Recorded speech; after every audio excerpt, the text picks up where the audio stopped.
Oi, meu nome é Letícia Conde e eu gostaria de convidá-las, caras almas, a caminhar e conversar.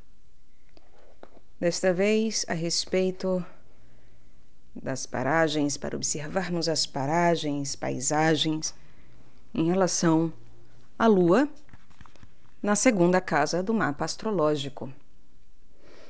Bom, 2 primeiros recados. A quem quiser, há aqui a problemática da Lua taurina, já postada faz tempo, e também há a Lua na primeira casa. Aconselho a que ouçam sobre a Lua na primeira casa, porque eu sempre falo coisas a mais que não são pertinentes a apenas a primeira casa, mas sim a Lua como um todo, a relação com as casas, a relação astrológica como um todo. Então, são informações que eu costumo não repetir. Eu evito me repetir, certo? Então, deixo o aviso para que assim possam completar o estudo, caso queiram ampliar o repertório. Esta é uma possibilidade. Agora, caminhemos. Bom, Lua de segunda casa. A Lua, como sabemos, na transliteração, em relação ao cristianismo, a Lua tem relação com Maria. A Lua é a maternidade, a Lua tem relação com materialidade, tem relação com matéria-prima, tem relação com as fases, estações. E quando nós olhamos para a segunda casa, ela arquetipicamente tem relação com o touro. É a casa taurina, não é verdade? Claro, lembremos também que a relação, em relação à interpretação, é a de que as casas naturais, ditas terrenas, as casas 1, 2, 3, 4, 5, 6, 7, 8, 9, 10, 11, 12, no mapa astrológico, esses 12 que nos acompanham, são relacionadas às partes do corpo. Então, a ubicação, a localização de um astro numa casa terrena, isso faz com que essa concentração vital, porque os planetas têm relação com o nosso corpo vital, as casas terrenas com o corpo físico, os planetas com a nossa vitalidade, certo? Com o nosso sangue, a nossa vitalidade, a nossa capacidade anímica de nos colocarmos em movimento, termos sangue para o movimento e não sermos anêmicos. Então, quando um planeta vitaliza uma determinada área, ele está mexendo com coisas concretas. Isso quer dizer que ele está vitalizando a concretude daquilo na minha vida. E isso é distinto do signo. Uma lua em touro é distinta de uma lua na segunda casa. Porque os signos têm relação com os desejos, com a passionalidade, com aquilo que nos impulsiona. Então, eu costumo dizer que nós temos o corpo físico, mas o mero corpo físico é um defunto. Ele precisa do quê? Porque um defunto é um corpo físico, ele precisa de vitalidade, e isso é sangue, sangue correndo nas veias, nas artérias, um coração pulsante, não é verdade? E atividade cerebral, sináptica e hormonal também, é claro. Ou seja, é uma questão de você realmente ter vitalidade, de você ter um sangue que te possibilite minimamente mover esse defunto, mover essa carne, mover a carne. Mas o mero sangue, o mero sanguíneo, não é em si aquilo que me leva a algum lugar. Ele irriga, ele dota de vida como uma água,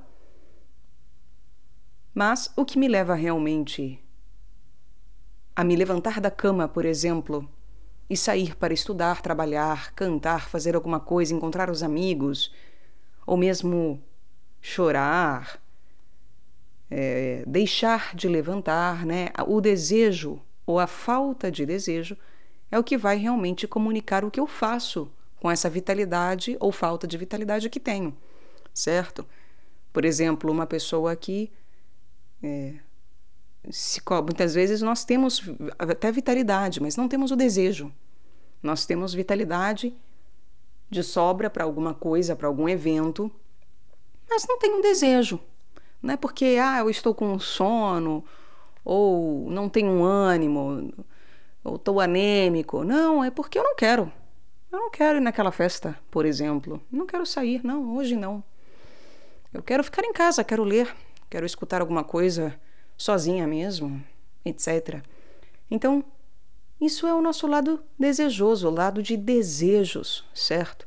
E isso sim tem relação, claro, com hormônios e sinapses, que foram citados já, que precisam do sangue para acontecer, em muita medida.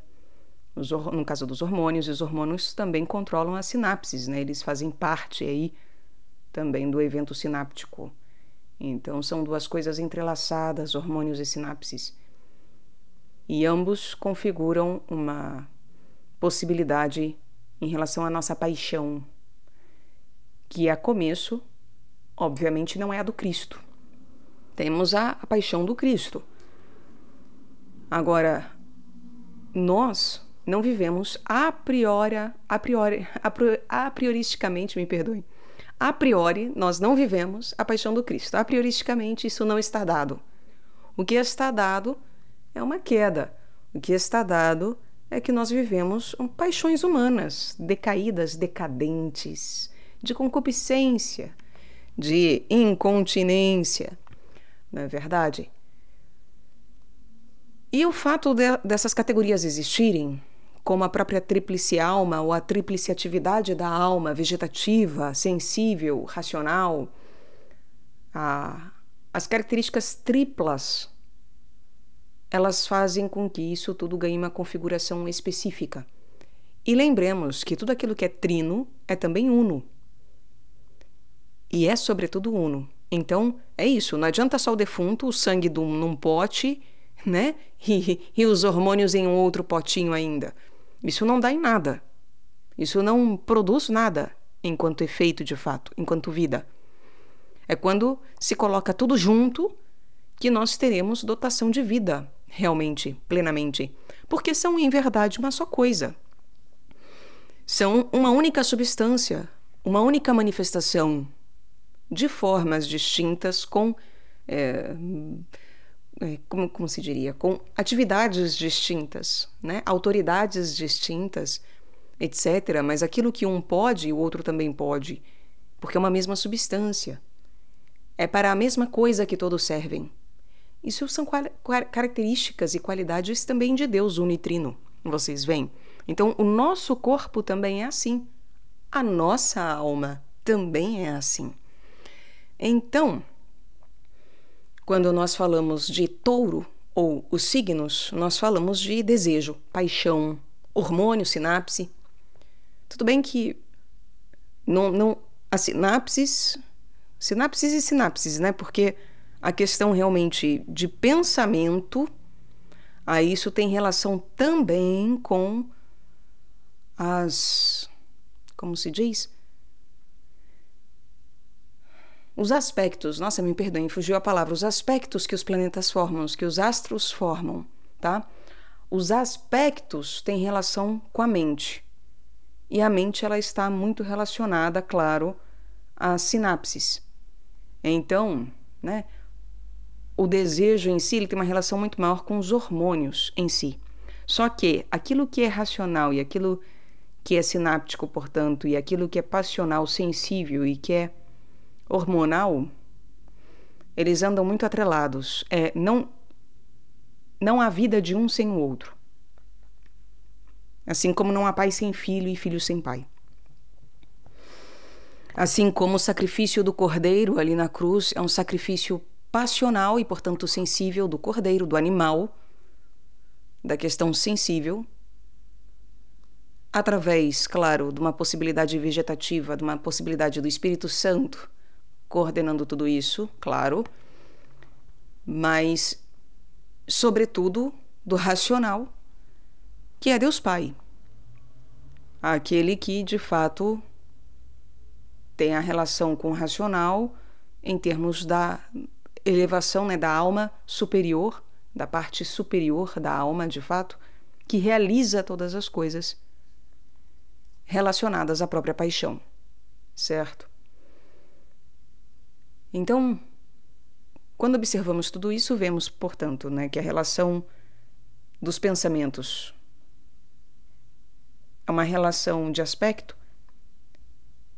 A relação racional, portanto, está atrelada a isso, mas a alma, em termos de passional, ou o nosso corpo, em termos do passional, etc., a nossa vivência almística e corpórea passional está atrelada aos signos, a vitalidade está atrelada aos planetas, os astros, melhor dizendo, né?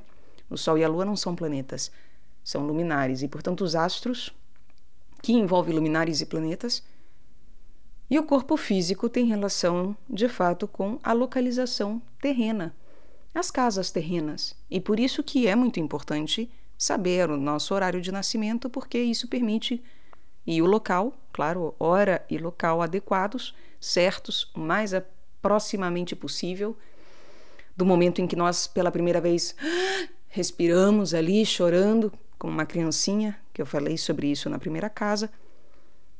É importante saber essa data e esse local e essa hora, porque é isso que ajuda a estabelecer, né? A hora, sobretudo, que ajuda a estabelecer o nosso ascendente e, portanto, a disposição terrena do nosso mapa. E isso é muito importante. Ora, é nisso que tudo está assentado, assim como todo o resto está assentado no corpo físico. Vem? E por isso que a pedra filosofal é tão buscada. E ela vem de uma transformação, como um carvão que realmente torna-se diamante por calor e pressão. E tempo. O tempo, o tal do tempo apropriado, que é de quem? Do Pai. Então, quando nós falamos de uma lua na segunda casa, nós estamos falando sobre um fator feminino exaltado, porque é uma casa de exaltação da lua, ela se exalta em touro, se exalta na segunda casa, de tal maneira que ela aí, então, ela é realmente rainha, ela tem de toda a sua exuberância, de toda a sua formosura, das suas qualidades máximas, certo? Ela tem também, claro, isso pode se tornar uma pedra de tropeço em termos de que quando nós não temos entendimento do próprio Cristo, ele se torna escândalo e tropeço, maldição. Ele se torna a nossa própria condenação, não é verdade? Por conta do julgamento, se nós não nos tornamos como ele, um Cristo. Ora, então, é claro que toda exaltação, ela traz um efeito rebote caso sejamos inconscientes da vivência disso, caso nos neguemos a isso, caso não lidemos de maneira apropriada, tá? Então, se eu não reconheço Maria como rainha, por exemplo, já para começo de conversa, então já desanda, né? Já desanda. Aí já nem adianta todo o resto. Você desliga e vai embora, fala, cara, vai se arrumar com Maria primeiro, né? Vai ter da devoção, vai se consagrar a Maria, vá fazer 1000 ave-marias reparadoras para que a sua vida seja consertada, porque assim, sem realmente haver a concepção e a compreensão, a meditação mínima sobre o reinado de Maria, sobre o fato dela ser rainha, e ser rainha, receber a coroa, né, a coroação de Maria, que é o último mistério no terço glorioso. Ora, sem isso, sem esse reconhecimento da sua coroação, que é um dogma católico, então eu não entenderei de fato da exaltação da lua aqui. E ela se tornará uma rainha falsa. Ou ela não apresentará de fato as qualidades realmente admiráveis da lua, tá? Aí não adianta, então, não adianta o papinho piegas de, não, mas está exaltada, então vai funcionar como uma lua exaltada. Não, não vai. Não vai. Porque é só quando você honra essa mãe que de fato você recebe os benefícios das suas mãos liberais. Não é mesmo? Ora, é uma lua que, em primeiro lugar, nos convida a isso, portanto, fosse em touro, fosse na segunda casa, tá? Porque quando ela está associada justamente a esses elementos, esse é o convite. A sua exaltação nesses dois lugares, seja de desejo, seja físico, nos trazem a necessidade de reconhecermos a coroação de Maria e ganharmos intimidade em relação a essa coroação, tá? Entendermos que ela ultrapassa os anjos. Entendermos que, olha, terceira casa é casa de serafins. São os serafins que têm relação com gêmeos. Assim como Câncer, quarta casa onde ela reside, tem relação com os querubins. Foi através de um querubim que Eva decaiu, né? Caiu. Querubim é quarta casa. E por isso que os serafins não caíram. Eles estão antes, inclusive. E Maria passa. Os serafins são considerados ali o ápice angélico. Eles são os que ardem perante Deus. Ou seja, entre eles e Deus é o espaço contemplativo que há e de ardência. Ora, eles não estão unidos a Deus, né? Isso nós aqui estamos. Nós uniu-se a nós para que nós sejamos unidos a Ele. E nós somos unidos a Deus se com Maria ultrapassamos os anjos. Esse é o convite da segunda casa, especificamente da segunda casa. Para que palpavelmente, como Maria, busquemos essa realeza dela de uma tal forma que ultrapassemos os anjos. Como ela ultrapassa os anjos? Ah, dá licença que eu quero passar, sai da frente? Não. Não, é pelo amor. Ela amou a Deus num tal grau que ultrapassou o amor da ardência dos serafins, porque, claro, né? O amor como nós conhecemos é muito mais completo do que o amor que os serafins conhecem. E olha que justamente os serafins são os mais altos em termos angélicos. E isso porque justamente Maria é mãe de Deus. Maria ama a Deus como quem ama um filho e não como quem ama um senhor meramente. Os anjos não têm relação de parentesco com Deus. Eles têm uma relação criatural, de fato, e podem até se saber filhos de Deus. Mas a nossa relação junto aos anjos é como Isaac e Jacó. Isaac e Jacó, não, me perdoem. Esaú e Jacó. Esaú. Que são filhos de Isaac. Aliás, então envolve Isaac, né? Isaac, filho de Abraão, lembremos, Bíblia. Isaac tem Abraão junto de Sara. Já velhos, ela era considerada estéril. Abraão é avisado que ela engravidará. E a progenitura vem através dela por Isaac. Isaac, aquele que faz com que ela ria de alegria, né? Isaac significa risada. É esse júbilo gozoso.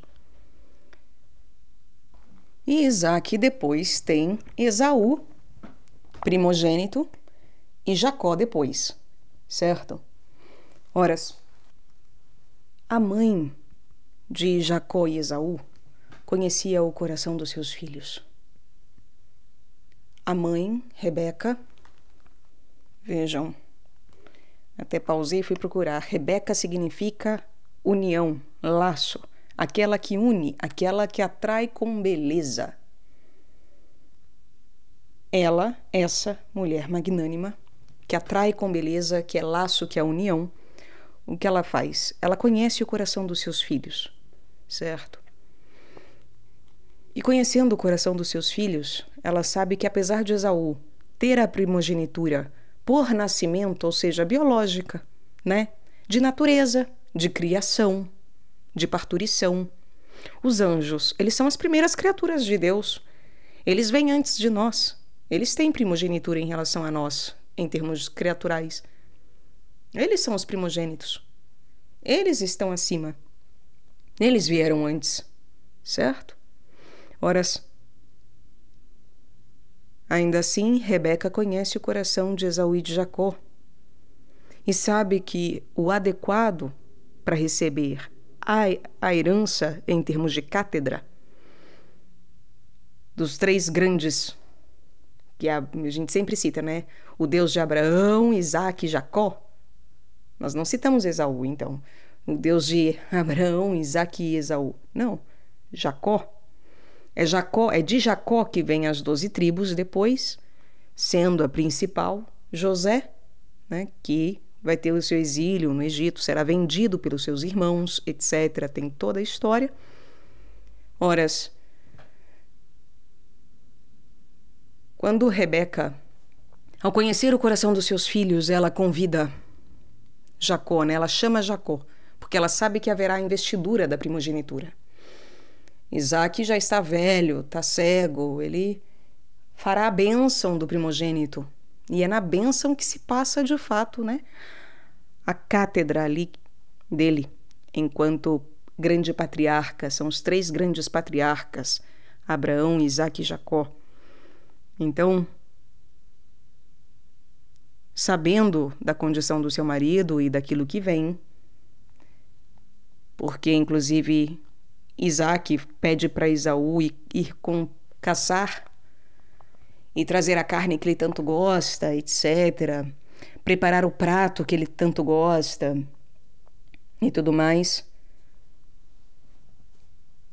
Esaú sai, vai à caça.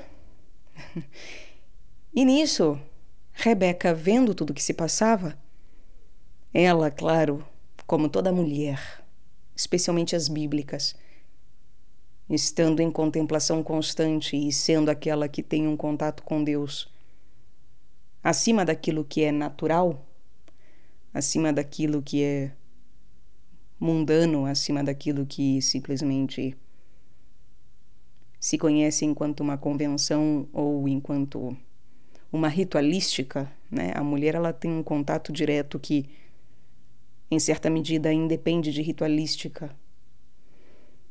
Ela tem um sensível que a transporta diretamente a uma contemplação de Deus muito mais imediata. Ora, ela sendo aquela do laço, aquela da união, aquela que atrai com beleza, e sendo a beleza, inclusive, um atributo divino, e sendo o laço e a união algo próprio de Deus, característico de Deus também, porque é Ele que faz a aliança. É Ele que tem conosco da aliança. Primeira aliança, segunda aliança, confirmação de aliança o tempo todo. Ele confirma o tempo todo o seu compromisso conosco, horas, e Deus se une conosco ao encarnar.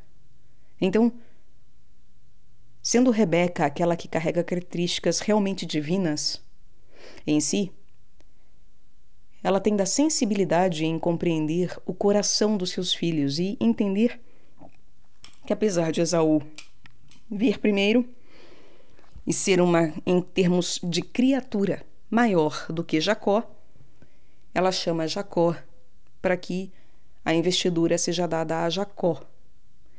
Ela faz o prato, põe a pele sobre ele, etc., e faz toda a ritualística, faz com que ele passe pela ritualística de agradar o pai, fingindo ser Esaú, que voltou já da caça. Até Isaque acha estranho, né? Tão rápido ele já estar de volta à casa, etc., e já ter cozinhado o guisado que ele tanto gostava, etc.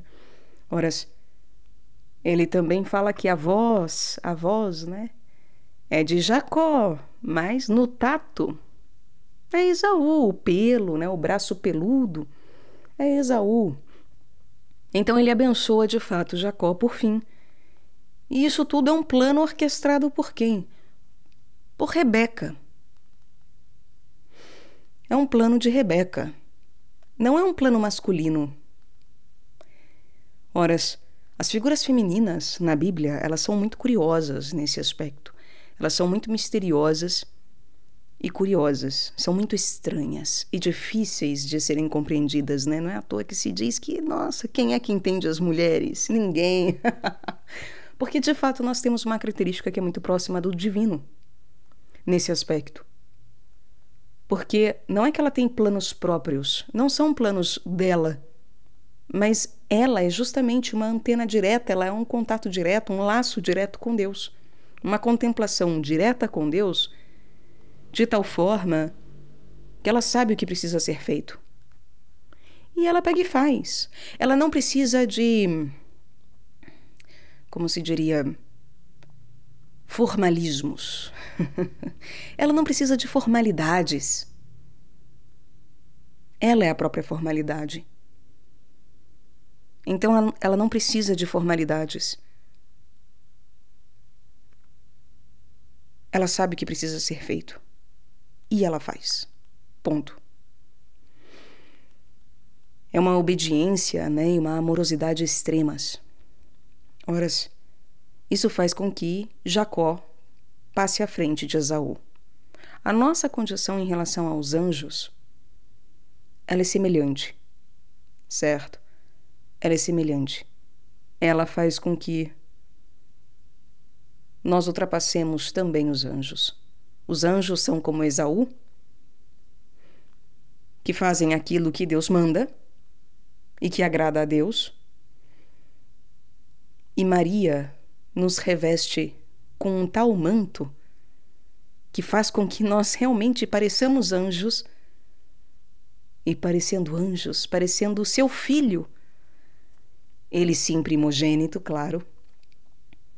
Mas é impressionante porque Maria, ao nos revestir de Cristo, porque é através dela que Cristo vem, então, ao nós recebermos o Cristo e ele ser como um manto que nos cobre, um manto dourado, como a própria lua recebe o manto dourado do sol, então, ela ao receber o Cristo, ao receber a grande santidade, a coroação enquanto rainha do céu, horas, ela ultrapassa os anjos e faz com que nós, que somos seus filhos, inclusive, passemos junto com ela, em termos de que ela também nos reveste e faz com que Deus nos dê uma primogenitura, uma bênção de primogenitura que ultrapassa os anjos. Agora, é claro que a história de Rebeca e Jacó junto a Isaac e Esaú, ela não é absolutamente correspondente, porque não é como se Maria estivesse enganando a Deus. É o contrário. Deus sabe muito bem o que está fazendo e Ele escolhe nos dar a primogenitura. Escolheu desde sempre, desde a criação. Ele deu a nós todas as coisas e não aos anjos. Então, Deus já sabia que ia pôr em nossas mãos todas as coisas. Até porque, então, os primogênitos não são os anjos. O primogênito é seu filho Jesus Cristo. Então, nós não ultrapassamos Jesus Cristo. Ele continua sendo o primogênito, sempre o será. Contudo, entretanto, toda a relação que se estabelece em termos das criaturas e o que é narrado no próprio Antigo Testamento, né, é para que nós acordemos, já que somos inconscientes, né? Isaac, Jacó, Esaú, eles viveram tudo isso de maneira inconsciente. Consciente junto a Deus, mas inconsciente em relação, por exemplo, a essa relação com os anjos, né? Não é preciso saber dessas coisas que falo aqui para que eles vivessem isso lá. Por isso que eles são especiais em absoluto. Mesmo. Esses seres todos bíblicos, né? Essas humanidades bíblicas, eles são absolutamente, realmente escolhidos de Deus para serem os porta-vozes que carregam de uma maneira realmente revelada, explícita e divina, e portanto não é racionalzinha humana, é divina, é de maneira sobrenatural, a vivência daquilo que nos desperta de fato enquanto humanos. Horas, nós ultrapassamos os anjos quando somos revestidos de Cristo, porque Maria pariu o Cristo e esteve com ele até o fim na sua crucifixão, e pelas suas mãos liberais recebemos a possibilidade de nos tornarmos seus filhos e a possibilidade de nos achegarmos junto ao Cristo e ele ser feito um manto. Não sei se lembram e conhecem a história do carneiro, o cordeirinho, na mitologia, que é um carneiro também, que ele é uma pele especial, e todos ficam atrás dessa pele de carneiro especial. Eu não me lembro bem agora, tem a relação com os argonautas, enfim. Até para ir para olhar aqui. É o tozão de ouro, o velo de ouro ou o tozão de ouro, chamado ainda de ivelino ou velocino. É um carneiro de lã de ouro, exatamente, em que o Jasão e os argonautas precisam recuperar, etc. Então, essa mitologia ela tem relação profunda, se for analisada, coisa que eu não pretendo aqui, mas ela tem relação com recebermos o Cristo, então, qual um manto, né? É o sacrifício do Cristo, de uma tosquia, que não é qualquer... A lã do Cristo, né? Não é qualquer lã. É uma lã de ouro. É um manto de ouro. É um manto dourado, como se diz. É o tal manto dourado a que todos aspiram durante tanto tempo, em termos de uma tradição do culto. Nada mais é do que nos tornarmos filhos de Maria, né? Em suma, para bom entendedor. É realmente buscarmos a santidade e nos tornarmos um Cristo. E Maria é a igreja. Horas, se o masculino em algum momento precisa realizar rituais para falar com Deus, entrar lá no Santo dos Santos para conversar com Deus, uma Rebeca, uma Maria, elas não precisam, porque elas são igreja. Deus as habita o tempo inteiro, né? O homem entra na igreja. Os profetas entravam na igreja, no templo, no caso, para conversar com Deus. E nós, mulheres, somos igreja. E claro, Maria é a igreja católica, apostólica, romana. Factualmente, tá? Então, sem a catolicidade, isso tudo não é possível. Por favor, busquem a igreja. De nada. Mas, ainda que não frequentemos a igreja de pedra, que é Maria, né? É a guarda, tem a sua guarda em Maria, tem a sua equivalência em Maria. Então, se eu quero ser filho de Maria, eu necessariamente serei filho da Igreja Católica, tá? Necessariamente. Isso é indissociável, certo? É indissociável. Não tem como ser mariano e, portanto, não tem como se tornar um Cristo, inclusive, sem a Igreja Católica. Não tem como sem a Igreja Católica, tá? Bom, é ela que, de fato, possibilita que ela, tendo nela, nós mulheres, não naturalmente, mas sobrenaturalmente, quando nos tornamos uma Maria, quando nos tornamos uma mulher bíblica, como uma Rebeca, inclusive, quando somos igreja, templo sagrado, sagrado. Então, não é qualquer barzinho, não é qualquer casa, é templo. Se nós somos sagradas e, portanto, se o nosso corpo é sagrado, se a nossa vivência é sagrada, se nós sabemos que o tempo todo Deus nos habita e que daí eu não preciso de ritualística, é Deus que está realizando o tempo todo a ritualística dentro de nós. Horas, não é preciso que um homem entre em nós para realizá-la, é Deus Ele próprio realizando, é Deus Ele próprio fazendo, é Deus Ele próprio nos habitando. Ele é o rei, Ele é o profeta, Ele é o sacerdote.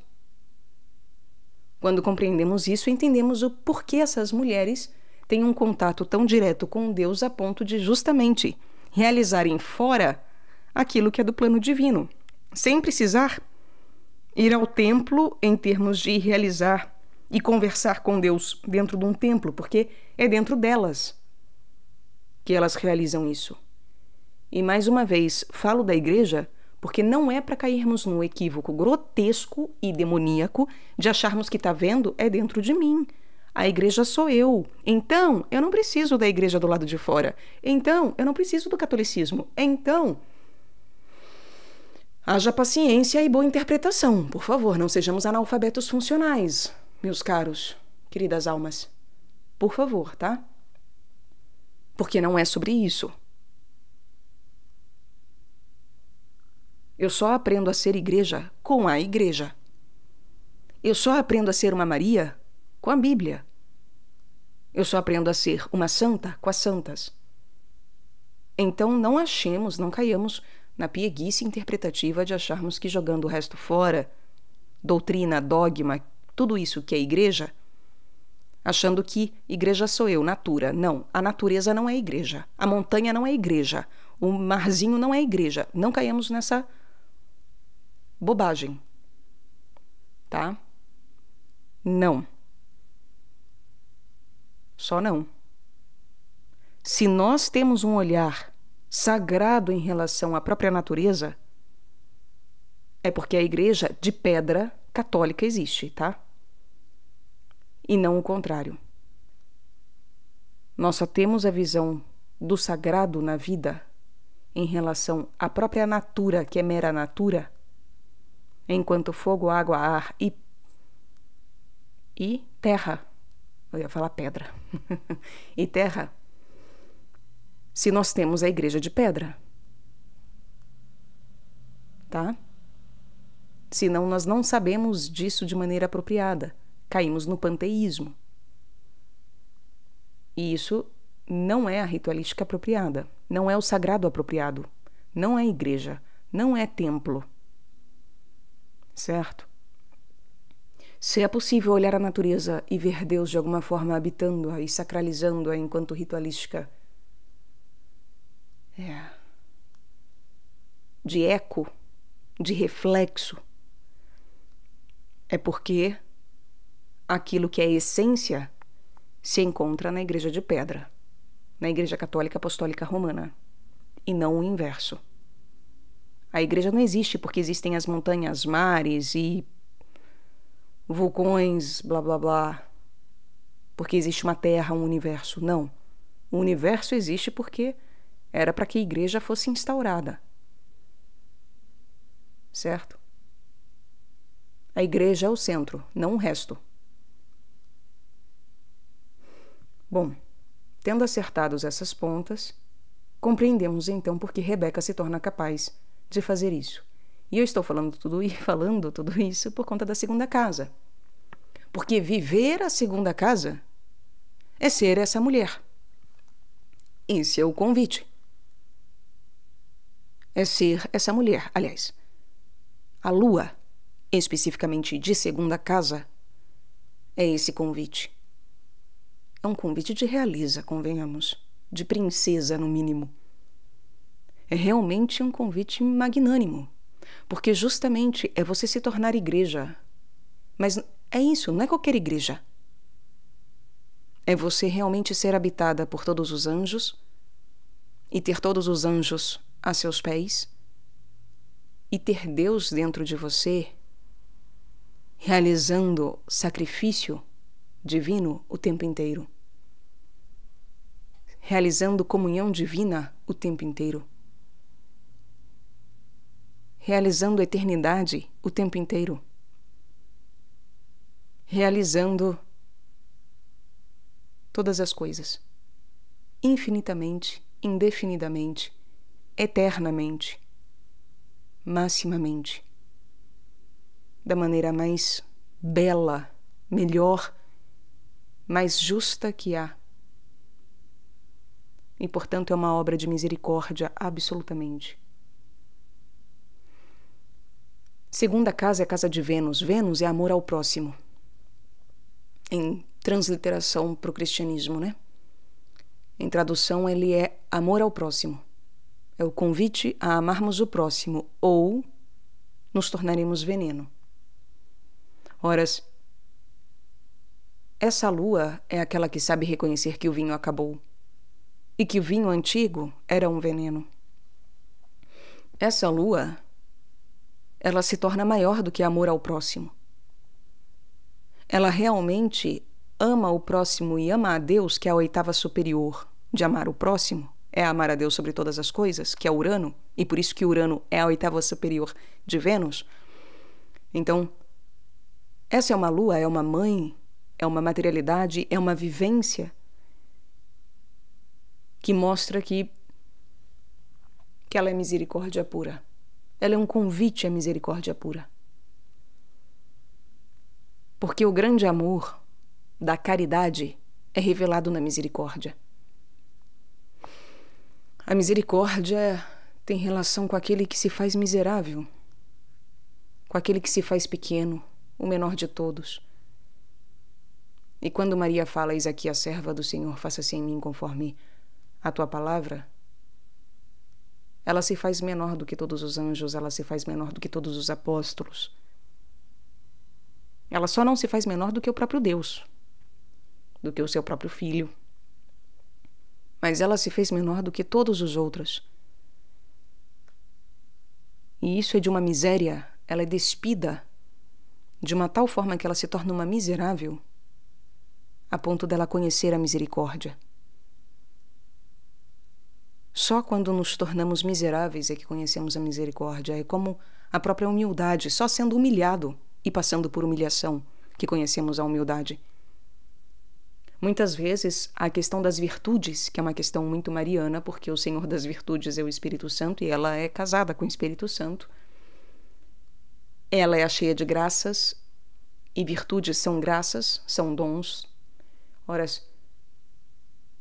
quando nós observamos, que nós muitas vezes não sabemos pedir virtudes. Nós pedimos humildade, mas não queremos ser humilhados. Não queremos passar por humilhação. Nós queremos então ser assim, não, eu sou humilde. Eu não penso em mim, eu penso sempre nos outros, isso e aquilo, mas se alguém passar realmente por cima de nós, ou não nos ver, ou, enfim, nos humilhar, nos tratorar, pisar, para caminhar, ai, como dói no ego, não é verdade? Quem essa pessoa pensa que ela é? Olha o que ela fez comigo. Aí nos espantamos, nos afligimos, e isso mostra, obviamente, que de humilde não temos nada, porque o verdadeiro humilde é humilhado e dá graças. O verdadeiro humilde é aquele que é humilhado e dá graças. E não aquele que, eu sou pequeno. Maria foi humilhada. É humilhada até hoje, aliás, É perseguida por conta do seu filho até hoje. Tem gente que chuta a sua imagem. Tem gente que faz chacota. Tem mulheres que fazem chacota da sua imagem. E, portanto, quando nós falamos de lua, não é uma vida fácil. As pessoas gostam muito de falar de astrologia, para falar, que é bonitinho, você é assim, você é assado. Isso tudo é uma bobagem. A vida a sério, ela é dor e lágrimas. Suor, sangue e lágrimas. Só depois vem a felicidade.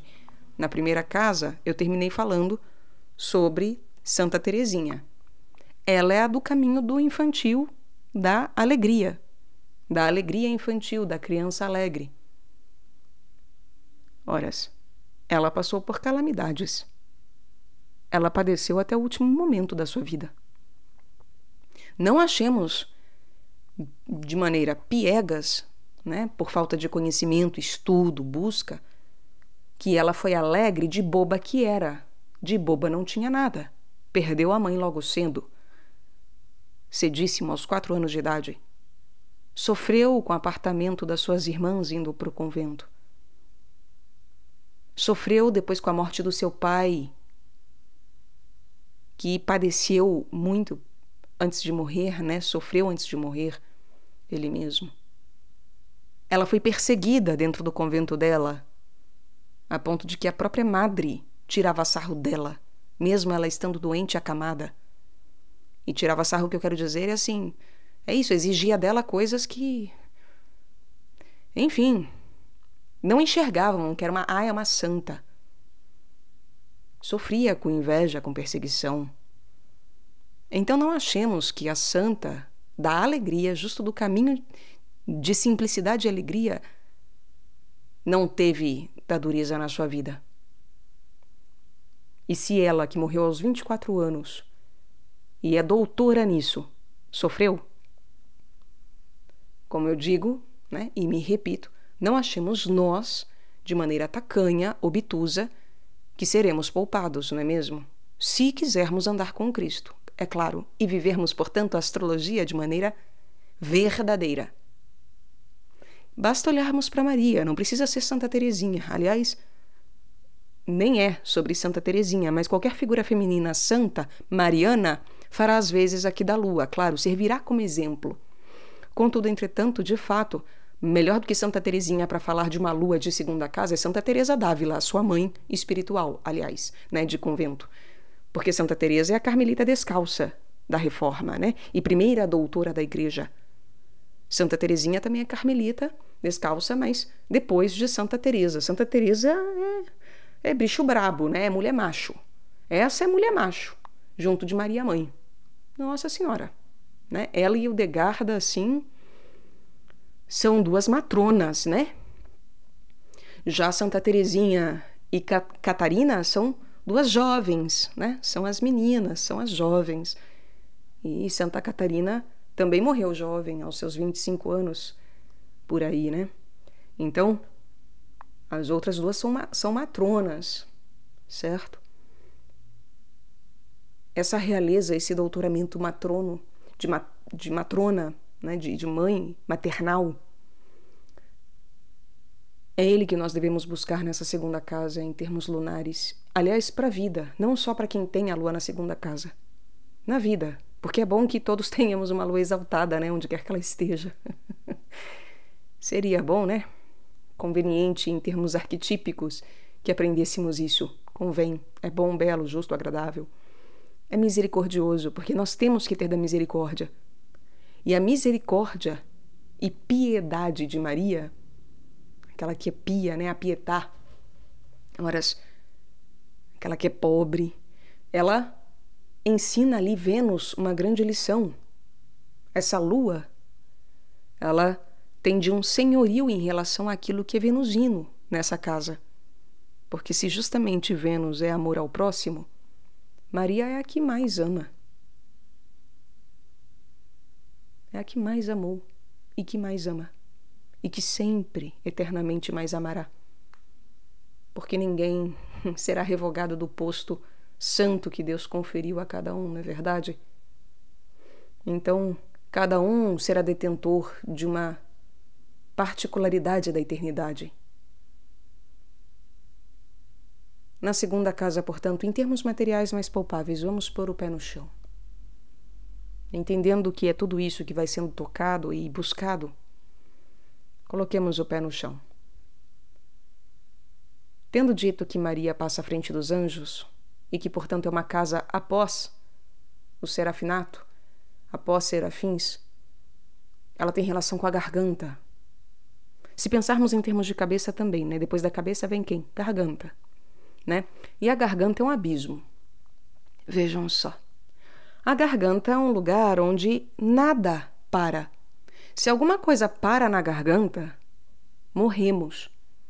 Então, aí, a qualidade realmente mutável, transmutável, transsubstancial da lua, a qualidade que ela tem de transformar as coisas de cima para baixo e de baixo para cima, de passagem, de paixão.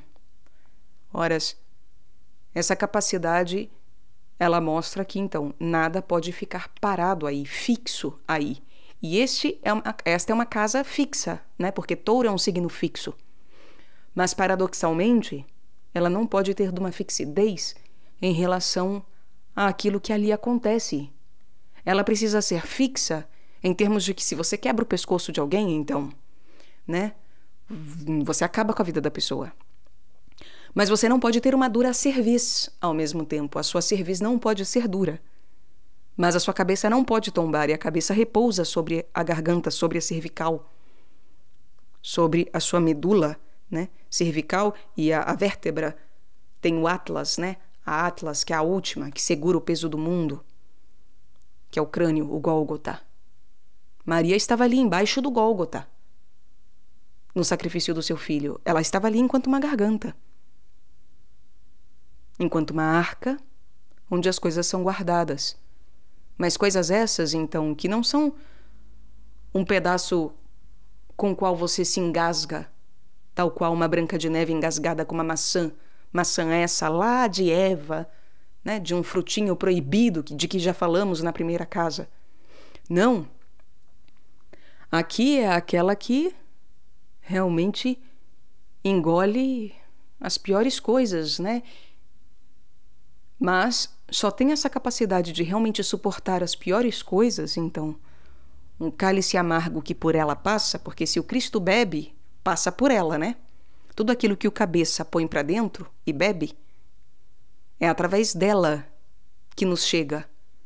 E por isso que sem Maria, sem igreja, não chega nada a nós de Deus de fato. Tá, meus caros? Sinto muito para quem não gosta. É só um analfabetismo funcional para dizer o mínimo, além de falta de fé, né? Mas é falha racional mesmo, tá? Lógica. Porque para quem racionalmente, minimamente conseguir conceber e compreender que essas são figuras todas relacionadas, ora, se eu ponho alguma coisa na minha boca para dentro, ou pelo nariz, ou mesmo pelos olhos, isso tudo entra de tal forma que desce para o corpo, de alguma maneira, através de estímulos. Ou deveria, porque senão isso significa que eu sou tetraplégico, né? Se não desce. E aí é problema. Problema onde? Na cervical. Tetraplegia é problema na coluna cervical. Então, se eu sou uma pessoa saudável, que eu não tenho essa atipia em termos daquilo que é esperado, as coisas descem, certo? Os estímulos descem, aquilo que eu ponho para dentro desce, e, portanto, aquilo que vem de Deus passa pela garganta, passa por esse local, seja de cervical, seja de abismo, mas que faz com que venha para dentro. E, portanto, sem igreja, não é possível vida verdadeira. Eu sinto muito. Horas. Na segunda casa, portanto, nós somos convidados a veementemente nos tornarmos pessoas santas.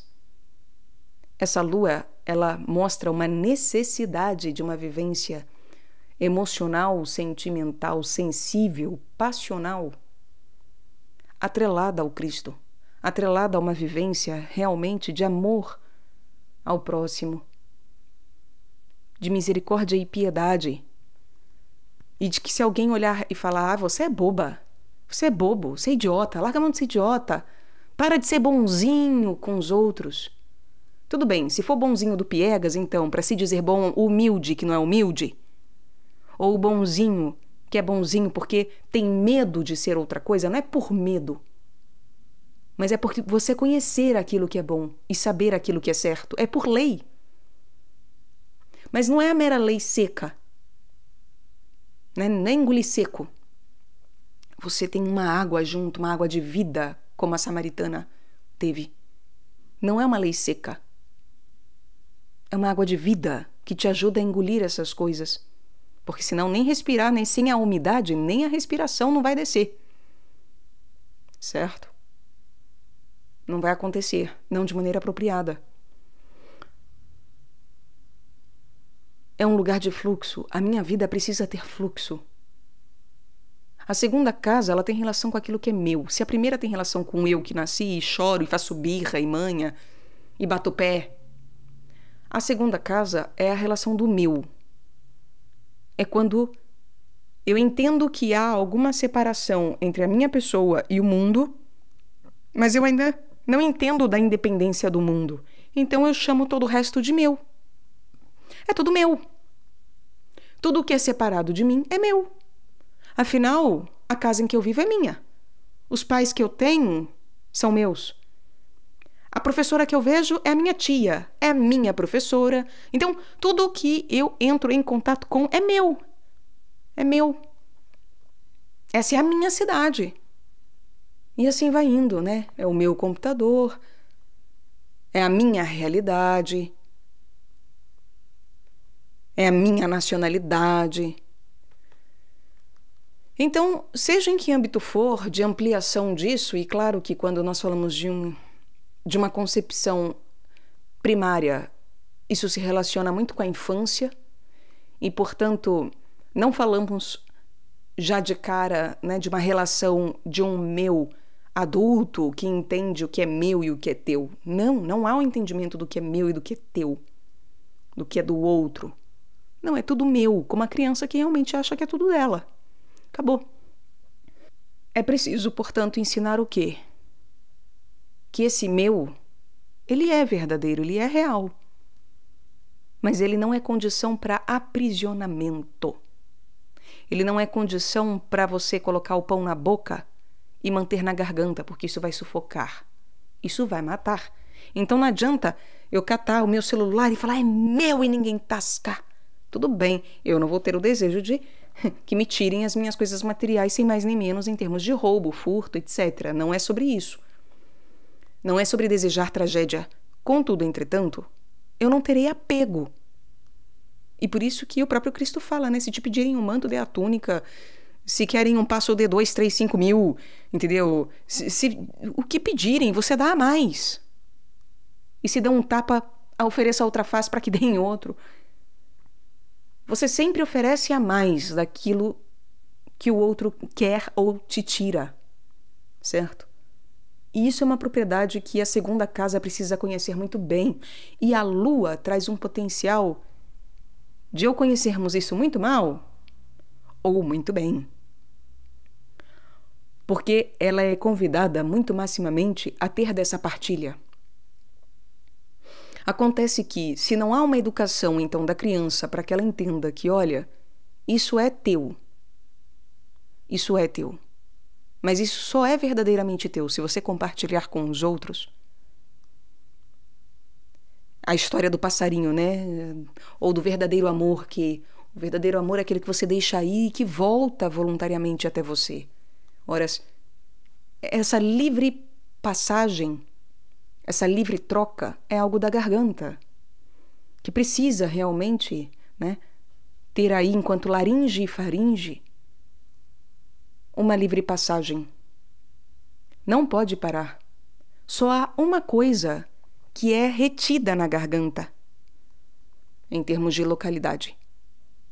A voz. A voz. Não é verdade? As cordas vocais. As cordas vocais, sim. Isso é o que é a única propriedade que precisa ser fixa, e por isso a fixidez de segunda casa, ela é muito importante de ser conhecida. São Lucas, ele é o apóstolo que tem relação com essa casa, né? Enquanto apóstolo não, me perdoem, evangelista, né? O evangelista que tem relação com esta casa. Ele é sempre retratado justamente com a imagem de touro. São os 4 animais do Apocalipse, né? O touro, o leão, a águia e a figura humana angélica. Ora, ou a figura angélica humanada. Enfim, né? É um anjo. Ora, Lucas, que tem relação com o touro, ele fala sobre a natividade de Cristo junto a Maria. Ele é um autor muito mariano. E é nele que acontece uma exaltação mariana. É a coisa mais linda. É ele que fala de Maria. É nele que tem o canto de Maria, a visita a Santa Isabel, a visita do anjo Gabriel. É nele. É nele também que na natividade, na parturição do Cristo, né, no dia do advento, no Natal, é nele que os pastores vão visitar o Cristo. Porque, não sei se sabem, eu não sabia, né? Eu não sabia, fiquei sabendo esses dias. Em São Mateus são os magos e em São Lucas são os pastores. Não são juntos ao mesmo tempo em termos de eles escreverem as duas categorias juntas visitando. Não, é porque um retrata que os pastores visitaram e o outro, São Mateus, retrata que os magos visitaram o Cristo. E é claro que nós sabemos, espero, que ambos visitaram. Claro. O fato de cada evangelista narrar uma determinada perspectiva e um determinado acontecimento de uma tal forma é realmente por Deus, né? É divino, é maravilhoso. Não poderia ser igual. Não seria benéfico que fosse absolutamente igual.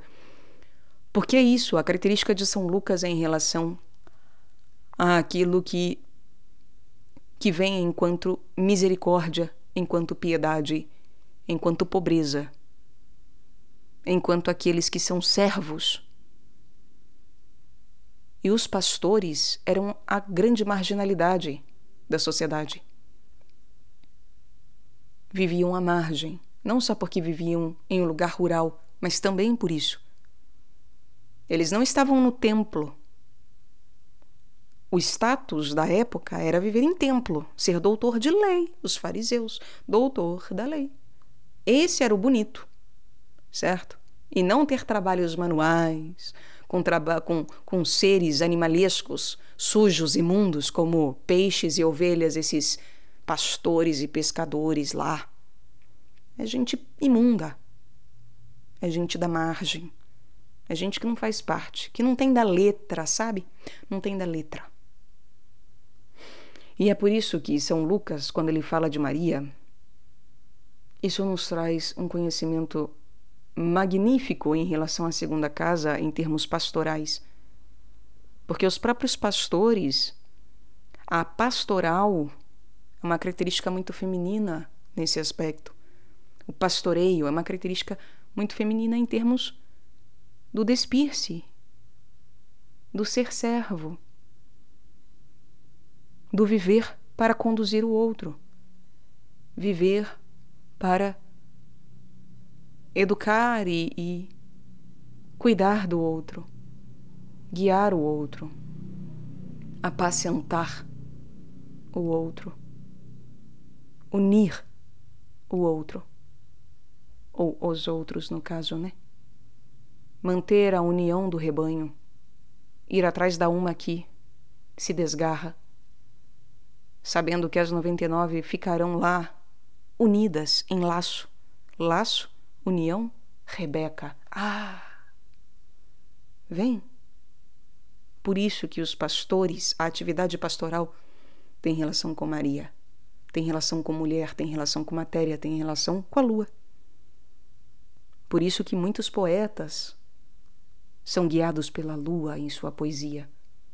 O sol não é poético, mas a lua sim.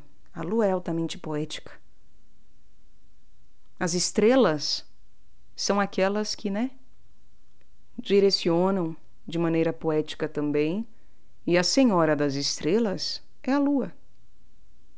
Os magos que são direcionados através da estrela de Belém, atrás do Cristo, tem uma senhora também, que é a lua, que é Maria. Mas talvez, o fato de São Lucas nos trazer os pastores e São Mateus nos trazer os magos mostre que os pastores têm uma relação direta com a lua, enquanto os senhores da lua são os anjos diretamente. Os senhores de Maria, são os anjos. Aqueles que trabalham para Maria diretamente são os anjos. As estrelas também servem como justamente uma figura dos anjos em termos de aqueles que estão junto da lua, Aqueles que, sendo servis em relação à lua, que é a senhora da noite, também apresentam um caminho até ela e um caminho até o Cristo. Então não é como se os magos não tivessem tido de uma guia que de alguma forma também tem uma relação angélica. Agora, os pastores, eles são chamados diretamente pelos anjos. Porque é isso, eles não são letrados. Eles não têm desses conhecimentos de ciência como os magos. Eles são simples. Como as mulheres que não eram alfabetizadas até ontem. Nós éramos simples e não pessoas de letras. As subjugadas, as submissas, as que não valem nada, não é mesmo? Como pastores, como as próprias ovelhas.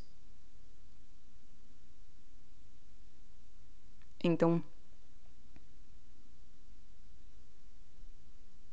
Lucas é altamente feminino. Ler o Evangelho de Lucas é um requisito assim, não tem como fugir, tá? Tem que ler o Evangelho de Lucas, estudar o Evangelho de Lucas se tem a lua na segunda casa ou a lua em touro, hein? É lição de casa que não tem como ser pulada. Se você que está escutando tem lua em touro ou na segunda casa, tem a obrigação, o dever de estudar o Evangelho de Lucas. Porque ele auxiliará nessa caminhada. Porque é uma vida que nos convida a justamente ter da misericórdia e da simplicidade. Segunda casa é a casa famosa, o touro, né, o bezerro de ouro. É a casa famosa pela materialidade. De uma lua que gosta, então, de sentar e desfrutar do bem bom. Se for procurar horóscopo por aí, né, essa astrologia de revistinha, como eu costumo dizer, ou as pessoas pagas, o que vão dizer? Ah, lua na segunda casa. Pessoas, lua em touro em segunda casa. Pessoas que adoram o bem bom. Adoram um bom vinho, uma boa música, uma boa conversa, um bom ambiente. Adora um conforto. Não é necessariamente o luxo da ostentação de olha como eu tenho. Não é um olha como eu tenho, não necessariamente. Não é algo leonino de uma vaidade de exibição. Não é o exibicionismo o próprio dessa lua. Mas é o conforto. É aquele do olha que gostoso. Ainda bem que eu tenho. Não é não? Nossa! É a história do dinheiro não compra felicidade, mas compra o conforto de chorar em Paris, né? Compra a beleza de chorar em Paris, o conforto de chorar numa jacuzzi. Enfim, compra a delícia de sofrer dando a volta no mundo por aí. Sofrer tomando champanhe. Quem não quer? Melhor do que tomando fel, tomando vinagre. Só que a vida não é assim. Isso não é real. E eu sinto muito se vocês escutam esse tipo de coisa por aí e acreditam. E sinto muito mais ainda se falam, nossa, eu gosto. Eu sou assim. É isso mesmo. Porque não deveria ser. Eu sinto muito mesmo. A segunda casa é um convite a que não se retenha nada. É claro que tem que ser confortável. O que acontece se uma espinha de peixe passar na garganta, cortando a garganta, arranhando a garganta?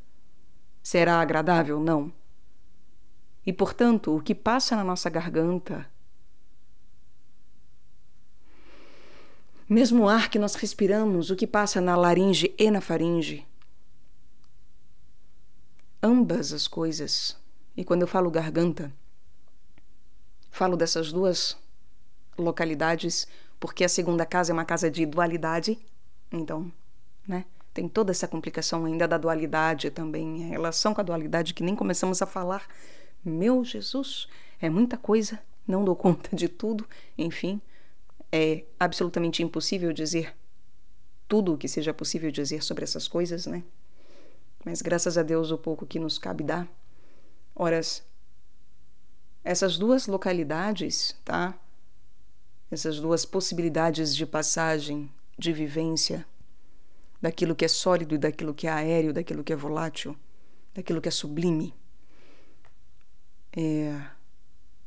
Ambas mostram que não é possível ter algo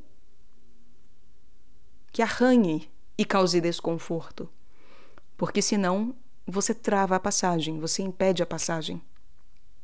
E a passagem precisa ser rápida e de alguma forma confortável. Mas qual é a grande passagem na Bíblia? A grande passagem é a do Cristo. É a Páscoa. Páscoa significa passagem. Tem a Páscoa dos judeus. A passagem deles, eles atravessam o Mar Vermelho. Por isso que, né, paixão, vermelho, o sangue que se atravessa. Então, tem o atravessar, tem a passagem dos judeus, mas a grande passagem é a de Jesus Cristo, obviamente. E, portanto, esse conforto, ele tem um limite muito fixo, em termos de que nós devemos buscar, né, a nossa vida, se temos uma lua dessa. Ela deve buscar o conforto entendendo que não é um conforto de que, nada ruim vai acontecer. A passagem não será ferida. Mas para realmente crermos que não haverá esse ferir da passagem, é preciso ter muita misericórdia, piedade e fé. Muita. Ou caridade, esperança e fé. As 3 virtudes teologais, elas são irrevogáveis aqui. Elas são absolutamente necessárias aqui. Uma lua sem essa lua, sem caridade, misericórdia e fé, se perde completamente. Se perde completamente. Ela ficará enredada nas coisas materiais e isso será a morte dela. Porque é isso, é sufoco, é morte, é você travar laringe e faringe. Você morre. É uma questão só de tempo. São pessoas mortas. Pessoas que estão sofrendo. E sofrendo com a morte errada. Porque a morte do Cristo, a passagem do Cristo, ela é dolorosa. Mas é como uma bebida amarga. A hora que passou, todos nós sabemos, né? É ruim chupar limão? É horrível. É ruim tomar vinagre? É ruim, é horrível. Chupar limão nem tanto assim. Tem gente que gosta. Eu, por exemplo, gosto de chupar limão. Não tenho nada contra, propriamente, né? Não é que eu goste também não, mas limão com sal é gostoso. E chupar limão, já chupei limão, já tomei suco puro de limão, etc. Não tenho... Bom, tem uma resistência em relação a isso. Agora, tem pessoas que não suportam. Mas fato é que, uma vez engolido, fica ainda aquele gosto na boca, a gente fica... tal, e quer um copo d'água depois. Mas passa. Se nós não somos mais essa pessoa infantil, né, infantilizada, imatura. Infantil é algo lindo. Imatura. Se nós não somos mais essa pessoa imatura, que acha que é só docinho na vida, entendeu? É só bem bom docinho, docinho, docinho. E já entendeu que, olha, a vida é boleto, a vida é limão, né? E vamos fazer uma limonada e às vezes não terá suquinha. É no cru que a coisa vai ter que entrar mesmo. E ser engolida. Horas. Então não reclama, não adianta reclamar. Reclamar não soluciona. Como dizem, não soluce, solucione, como dizia um amigo meu. Não soluce, solucione. E dizia o professor desse amigo meu. Certo este homem. Porque, de fato, que coisa mais chata. Que coisa mais imatura. Tem que tomar o remédio. E aí é uma pessoa grande. E fica ainda, mas eu não gosto. Mas eu não quero.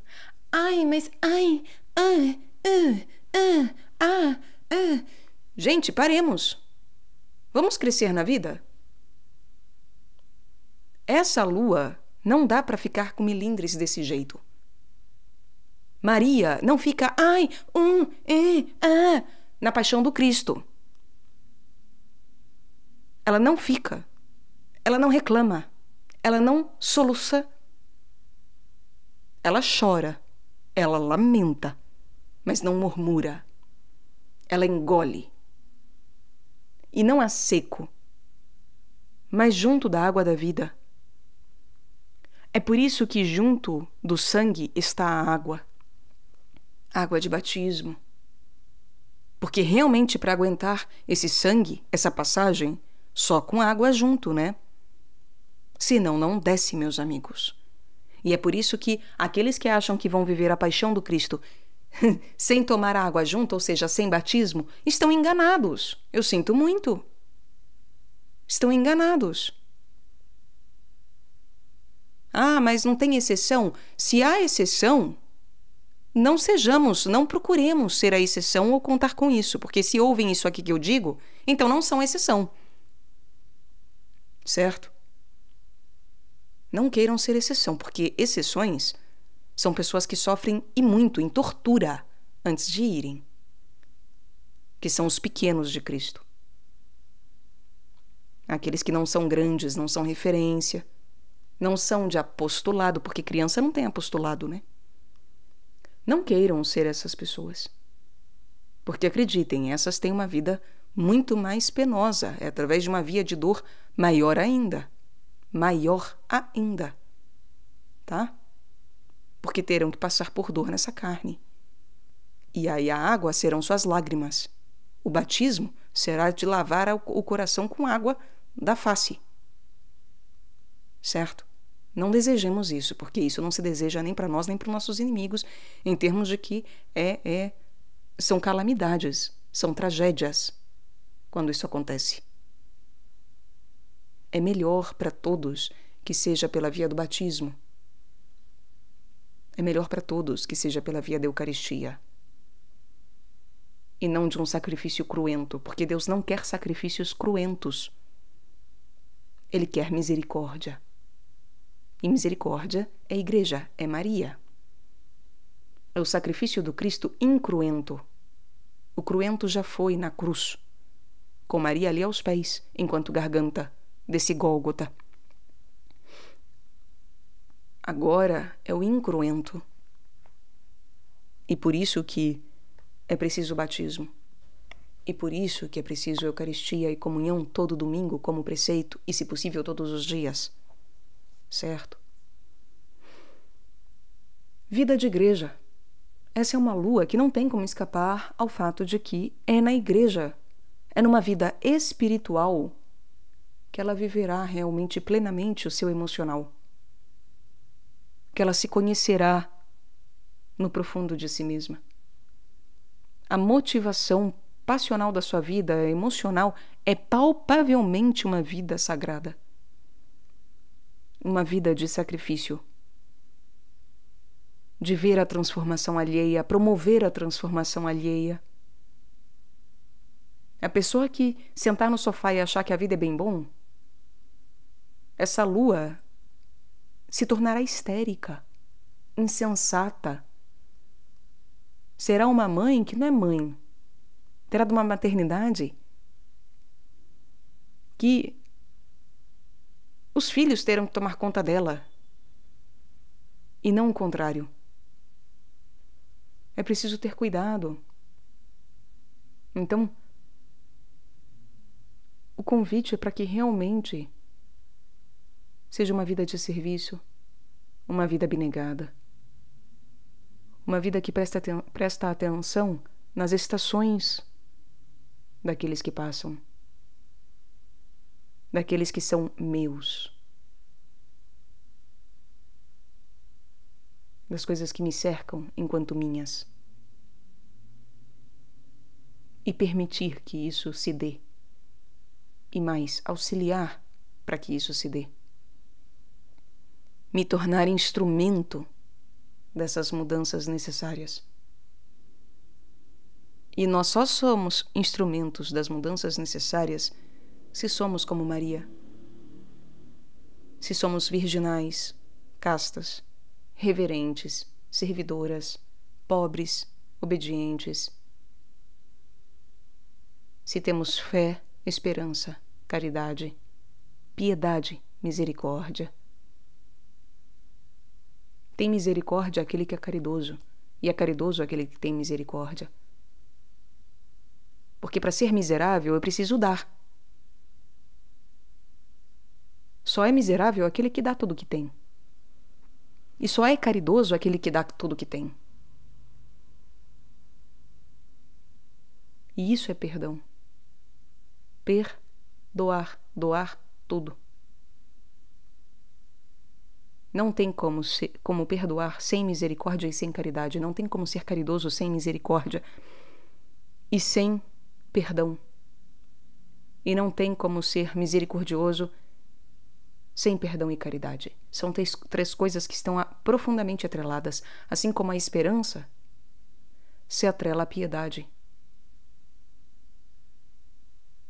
A Pietà esperou a descida do corpo do seu filho, da cruz. A imagem que tem famosa, né, de Maria segurando Cristo nos braços, ela esperou o corpo do seu filho, ela esperou a morte do seu filho. E essa espera só foi possível ser suportada, tenho certeza disso, porque ela tinha esperança em Deus. Confiança e esperança em Deus. Piedade, pietas, pius. É a propriedade adjetivo daquele que é devoto, zeloso, cumpridor de deveres. Ela zelou pelo corpo do seu filho e pelo seu filho o tempo todo na cruz. Foi devota o tempo todo.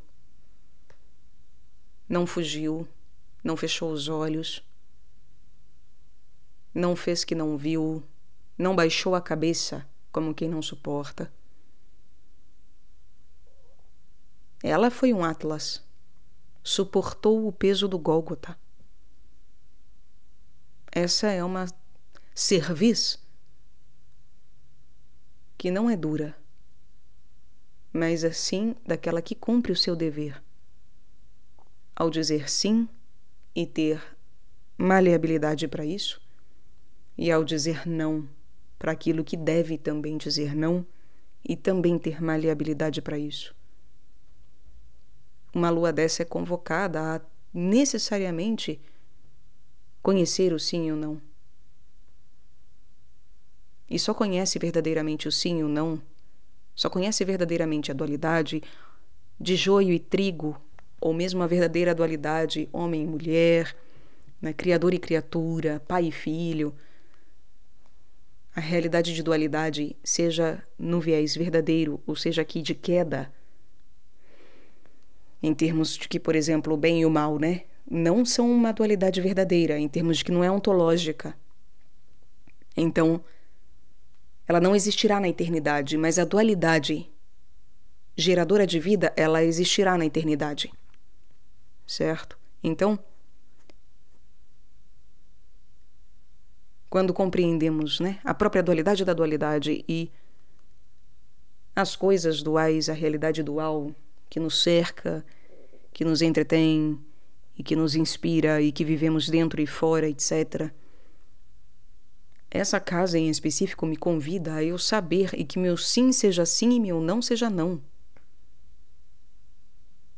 Essa casa efetivamente faz com que essa lua não dá para ter melindres, ela precisa ser forte e realmente entender a movimentação dela em termos de estações, de crescente, minguante, cheia, nova, etc., em termos dessas mudanças, rotações e possibilidades, os eclipses, etc., ela precisa conhecer as suas fases como quem tem justamente um contorcionismo, não porque será um mico de circo, não é isso, nada contra os né? Claro que quem é de circo não é mico, eu digo, não é, o que eu quero dizer é não um pejorativo de quem é de circo, mas sim, não porque você ficará fazendo manobras por fazer manobras, para divertimento seu ou dos outros, é isso que eu quero dizer, né? E sim, porque não pela extravagância de poder ter maleabilidade e fazer o que quer, mas sabendo que não deve fazer o que quer e sim aquilo que convém, olha os deveres da Pietà. É você o tempo todo em esperança aguardar e estar pronto para aquilo que vem, para aquilo que Deus dá. A esperança nos coloca em prontidão. Ela não é uma mera espera, como quem não sabe o que aguarda ou aguarda qualquer coisa ou... enfim, né? Tô jogando tempo fora aqui, esperando da hora. Não, é daquele que realmente ansiosamente aguarda. E uma ansiedade boa no sentido de que você mantém a continência nesse aguardo. Você não relaxa o corpo, você mantém a continência. Você espera continentemente. Você espera cumprindo o dever. Você espera como quem cumpre um dever, como quem espera o seu Senhor, como quem espera o patrão, e não a qualquer um, qualquer uma. Entende? Então, a esperança, ela é uma prontidão. E por isso se relaciona a piedade também. Maria suportou o peso do seu filho no seu colo, o filho morto. Isso não é para qualquer um, não é para qualquer uma. A maior dor, suponho eu, que há no mundo, além das torturas, é claro, mas eu imagino que a maior dor, ou uma das maiores, justamente fora aquela que se sente no próprio corpo, ou talvez até mais do que aquela que se sente no próprio corpo, porque a que se sente no próprio corpo passa. Mas aquela que você sente através do outro não passa. É a dor de perder um filho. A dor de perder um filho é inenarrável, é inexplicável. Ela é uma dor que ninguém deveria conhecer. Uma dor pela qual ninguém deveria passar. E, paradoxalmente, quem passa por essa dor conhece a dor que o próprio Deus passou, pela qual o próprio Deus, o Pai, passou. Porque não é como se o seu filho não tivesse morrido de fato. Seu filho morreu. E não é como se a morte do seu filho e a tortura que fizeram com ele não tivesse doído em Deus Pai. Deus Pai com certeza sentiu isso em cada, entre aspas, fibra do seu ser, porque o seu próprio ser é o seu filho. Eles são um só. O que fazem com o filho, fazem com ele. Assim como o que ele faz, o filho fez e faz. O que se faz e o que é feito ao filho, é feito também ao pai. Horas. A glória do filho é a glória do pai. O sofrimento e sacrifício do filho é sofrimento e sacrifício do pai.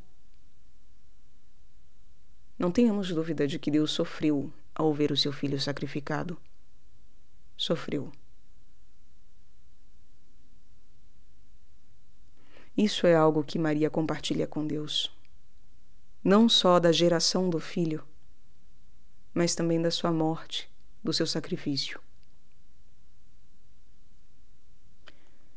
Essa é uma vivência penosa e altivíssima em termos de divino. Os pais que conseguem de fato se erguer, se manterem continentes, ou seja, se manterem íntegros, em inteireza e não ruírem, né? Aqueles que se conseguem manter-se de pé após algo desse tamanho, esses são uma fortaleza. Esses são verdadeira fortaleza. E muitas vezes só se mantém de pé por conta da esperança. A caridade em amar esse filho eternamente, em amar demasiadamente, a fé em acreditar que encontrará esse filho outro dia, algum dia, em algum momento. E, sobretudo, a esperança de que isso vai acontecer. A esperança de que está em um bom lugar. Porque se não há esperança, a fé rui e a caridade esfria. Se torna desespero. Então a esperança se torna um arrimo muito forte nesses acontecimentos. Horas. É preciso, portanto, que se compreenda essas virtudes teologais em relação a essa casa, em relação a essa lua. Vem. Porque é isso que direcionará essa vida e suas experiências. Serão experiências palpáveis, casa terrena, físico, corpo. Serão experiências palpáveis que trarão prova cada vez mais disso. Tanto de provação quanto de comprovação de que assim é e é preciso aprender. Todos nós temos que aprender essas coisas todas, obviamente. Contudo, entretanto, isso será muito mais palpável e concreto a essas pessoas, porque esse é o convite. É uma voz que grita, que clama. e não um sussurro na nossa vida. Em alguns é um sussurro, é algo um pouco mais inconsciente e distante. Em outros isso é muito mais proeminente. Então, entender que a vida de segunda casa, ela é um conforto, mas um conforto que vem apenas de virtudes, sobretudo teologais, mas também todas as virtudes referentes ao Espírito Santo, todas as virtudes referentes a Maria, claro. Tudo quanto é virtude, né? Aqui é uma casa cheia de graça. Aqui, nessa exaltação da lua, ela é a cheia de graça. E nós podemos achar que uma pessoa ela é agraciada porque ela recebe tudo de bom em termos materiais, e essa lua talvez receba tudo de bom em termos materiais. Talvez seja de fato uma lua que, de maneira rasa, concretize, cristalize dinheiro na vida da pessoa. Olha que beleza. Contudo, entretanto, isso é perdição. Porque o que ela precisa verdadeiramente aprender não é a cristalizar dinheiro e bem bom, mas se tornar cheia de virtudes e não cheia de grana. Ter a conta bancária de dons lotada e não de bens materiais humanos.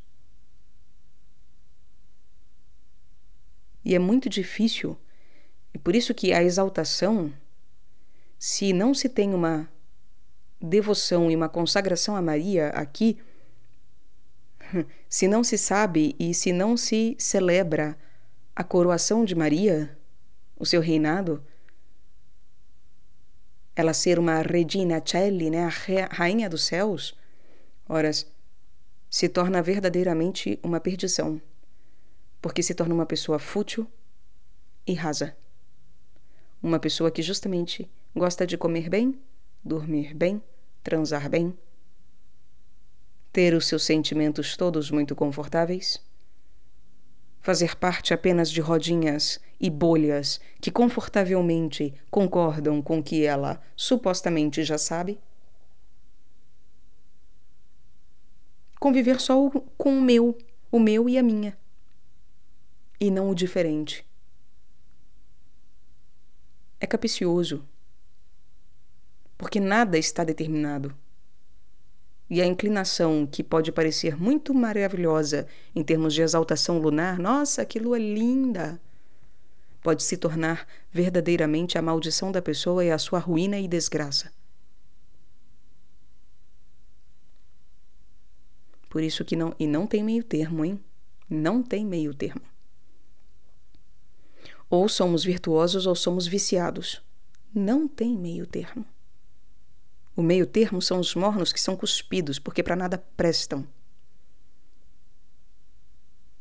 Ora, e estão muito mais para o lado dos viciados, né? Se é para ser empurrado do muro, serão empurrados para o lado do vício e não da virtude.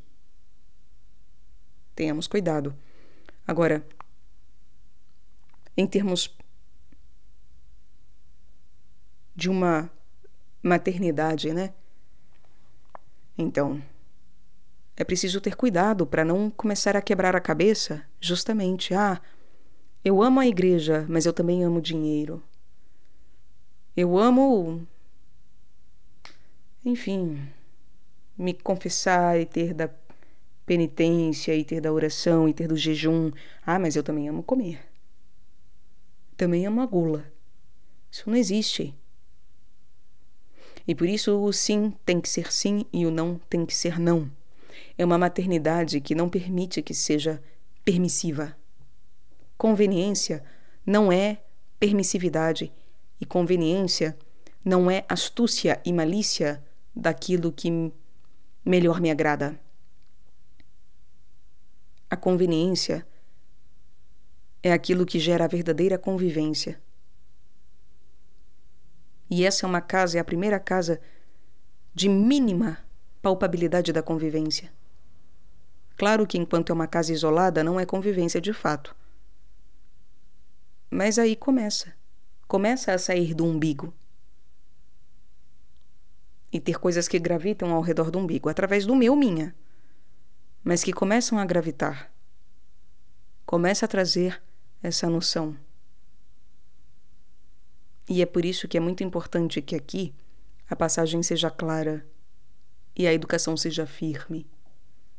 São pessoas que não podem ser moles em termos de caráter. Isso não é possível. Não podem ser moles em termos de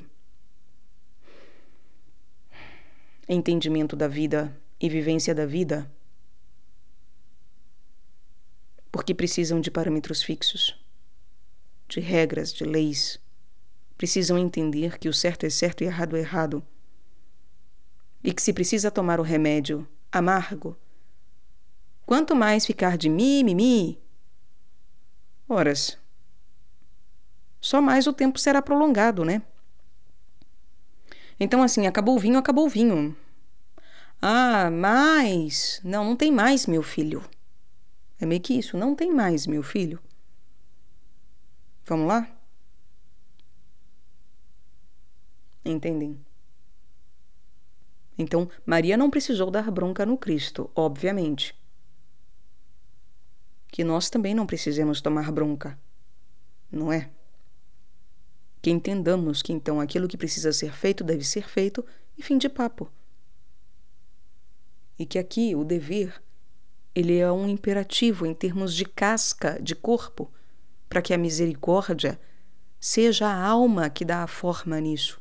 Então, a misericórdia, ela é o coração da justiça. É ela que dota de vida a verdadeira justiça. Cristo fala, eu não vim revogar a lei, mas cumpri-la, dar cumprimento a ela. A lei é como os anjos são lei. Eles fazem o que tem que ser feito ou não fazem o que tem que ser feito. Acabou. Mas não tem mimimi. Não tem enrolação que nem com a gente, né? Não tem. Não tem nem da misericórdia. Os anjos, eles não têm do passional. Paixão do Cristo é na nossa carne, não na deles. Ora, então, quando nós compreendemos que eles são lei e nós sim temos relação com a misericórdia, a lei é a lei. Você não tarda a lei. A lei é a lei. Mas a misericórdia você tarda. Ora, a misericórdia você manipula de alguma forma, né?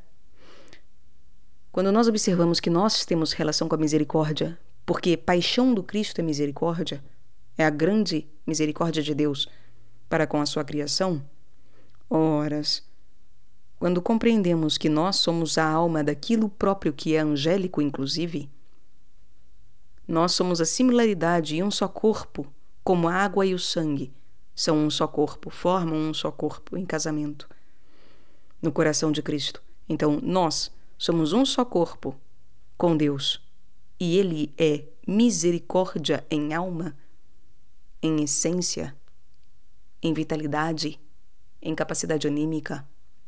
Ora, se o que anima a Deus é a misericórdia e não a lei é o que sustenta. A lei, então, é aquilo que é o cálice. Mas o que vai no cálice é o que importa. E o cálice que é tão procurado, né? É o que vai no cálice que importa. E o que vai no cálice é misericórdia. Ora, nisso vemos mais uma vez que nós ultrapassamos os anjos, porque nós somos justamente parte daquilo que dota de essencialidade a própria vida dos anjos, a própria vida angélica.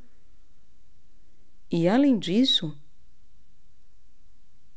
observamos também que, claro, não podemos abrir mão deles. Porque a alma, ela dá a forma, o comprimento naquilo que é corpo, naquilo que é lei. Ora, se assim é, então é preciso que... E a lei dá sustento a ela, claro, né? Ela dá forma e a lei dá sustento, assim como o corpo sustenta a alma. Claro. Ora, se assim é, então nessa segunda casa é preciso que compreendamos que A lua, ela tem que ser misericórdia. Misericórdia nesse cálice, misericórdia nessa garganta, misericórdia na voz, na respiração. Agora, ela não existe de maneira aleatória. Ela precisa de algo ao qual ela dê forma e essa forma dê sustento a ela. E é uma casa de terra, de sustento, de corpo, de palpabilização. A mulher dá corpo ao filho. Ora, ela é casada com o Espírito Santo. Espírito Santo tem relação com Plutão. Está lá em Escorpião. Olha o cálice. Ela é uma senhora de cálice. Ora, assim como, paradoxalmente, o Espírito Santo, que tem relação com o cálice plutoniano, é justo aquilo que vai no cálice também, em termos do próprio sangue, da própria morte, da própria ressurreição. Oitava casa, né? Coisas de oitava casa, falaremos disso quando lá chegarmos, mas ela aí é casada com o Espírito Santo, por isso que tem que ser cheia de virtudes. Escorpião, a oitava casa, também é o lugar de exaltação de Urano, o pai. Então, é o ápice do amor, é quando Urano, que é amor a Deus sobre todas as coisas, e Vênus, amor ao próximo, como Deus nos amou em sacrifício. Oitava casa, casa de morte, passagem, paixão, Hades, ressurreição. Segunda casa, passagem, garganta, abismo. Ora, quando essas coisas todas verdadeiramente se encontram e formam verdadeiramente um laço, uma união, uma Rebeca, que faz com que Jacó realmente ganhe a primogenitura, nós, junto de Maria, passamos à frente. E aí precisamos entender que justamente não é sem a lei que isso se dá. Eu não faço o que eu quero. Eu não faço o que eu gosto. Eu não faço o que dá na telha. Eu não faço o que eu desejo. Eu não faço o que eu acho que é vontade. Eu faço apenas aquilo que é de Deus. E eu digo o tempo inteiro, faça-se em mim, segundo a vossa vontade. A vossa palavra, o vosso verbo, Senhor, meu Deus. É uma casa realmente maravilhosa. E a lua aí é realmente maravilhosa. É de uma vivência realmente em que, se a pessoa souber, ela realmente é alguém que os outros olham e veem graças. Uma pessoa confortável, agradável, leve. E que muitas vezes os outros nem sequer suspeitam que passa por coisas extremamente pesadas. Que ela é casada com a morte, sem que ninguém saiba. E que o tanto de água que ela toma, o tanto de igreja que ela tem, o tanto de fé, piedade, misericórdia, é porque ela realmente carrega a morte nas costas. Carrega o mundo sobre si, tal qual um Atlas. Carrega um Gólgota. E ninguém nem vê. São pessoas que dão um grande amparo para o mundo, quando vivem isso de maneira apropriada. Quando nós vivemos uma lua exaltada no nosso mapa, mesmo que não tenhamos. Eu tenho uma lua, eu tenho um mapa, eu tenho segunda casa, eu tenho touro, eu tenho tudo lá. Eu tenho essas vivências. Todos nós temos, porque isso é algo arquetípico, aliás. Então, quando nós, ainda que não diretamente, porque não está no meu mapa, então eu não vivo isso absolutamente diretamente enquanto minha identidade, mas entendendo que isso faz parte, ainda assim, da minha identidade enquanto uma vivência humana, de homem com H maiúsculo, horas. Então, e, sobretudo, divina, é claro, porque essas coisas todas são de Deus. Todos nós somos convidados, então, a sermos como Maria em termos dessas vivências marianas. Como não, não é? Horas, sendo ela a senhora de tudo isso, quando nós nos colocamos nesse ritmo, nesse passo de caminhada, né, nesse lugar, nessas vivências de fato, quando temos a capacidade de nos entregarmos a tudo isso, o mundo se torna também mais leve e mais agradável, mais confortável. Porque é isso, é como um fel amargo que se toma, mas com muita água. Logo o sabor amargo passa. O foco não fica nele, ainda que se beba todos os dias desse cálice amargo. Como uma mãe que lembra todos os dias da morte do seu filho. E que com certeza não fica mais leve em termos de não, tá tudo bem. Não, não tá tudo bem. É impossível ficar tudo bem em termos banais. Contudo, entretanto, a capacidade de engolir isso junto da fé, da misericórdia e da caridade, junto de água, engolir o sangue do Filho, junto da água, da fé, do batismo, do Espírito Santo, do fluxo do rio da vida que nos lava, de um rio Jordão, que nos lava dos pecados, que nos lava das coisas pesadas, culpas.